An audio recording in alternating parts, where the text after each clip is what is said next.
This is Fox 29, 10 o'clock news. It was an unforgettable scene, the Army-Navy game in 1998 when 9 West Point cadets and 2 others fell from the stands at the vet. Nearly 4.5 years later, a lawsuit is scheduled to go to trial here in Philadelphia. Dave Stratweiser talked to one of the victims who is suing. December 5th, 1998 is a day Kevin Galligan will never forget. Unfortunately, it was a day that changed the then West Point cadet's life forever. With 6 minutes to go in the annual matchup between rivals Army and Navy, Army pulled ahead. The fans went wild and then fell silent.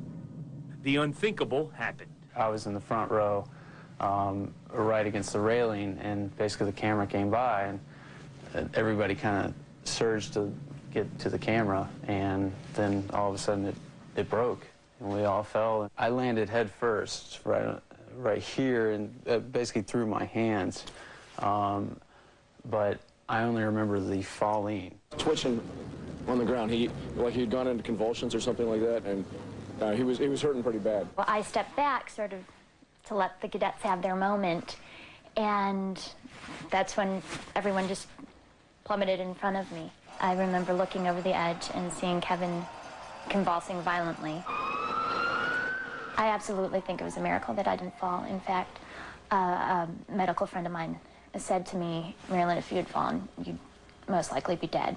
9 West Point cadets and 2 military prep school students were injured in the railing collapse. Kevin was rushed to Thomas Jefferson University Hospital in critical condition.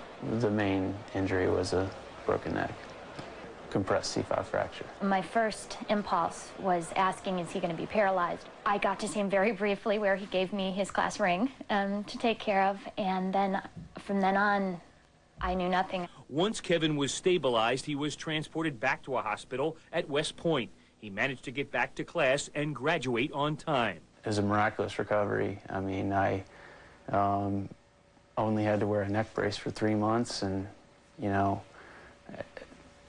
considering what could have happened, paralysis, etc., I'm extremely lucky.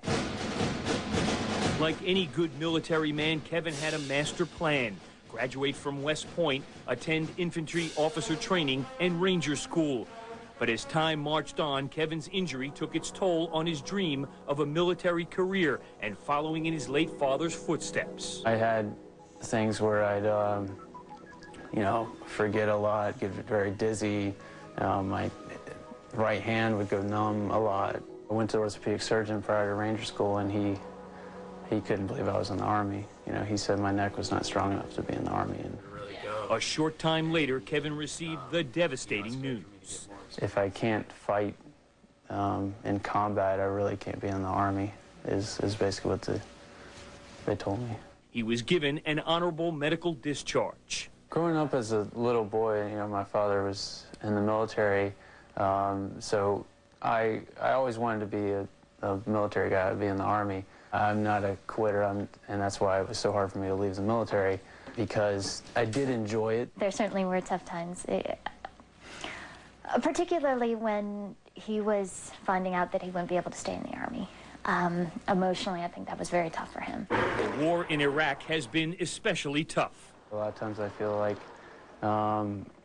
you know, why did this happen? You know, why can't I be out there serving my country with my brethren? I spent 5 years training to do this, and why can't I do it? Kevin's legal team heads to court this summer to take on the city, the company that installed the railing at the vet, and the security company in charge on the field. His lawyers plan to argue that the railing was severely corroded and broken in several places and not properly inspected by city workers.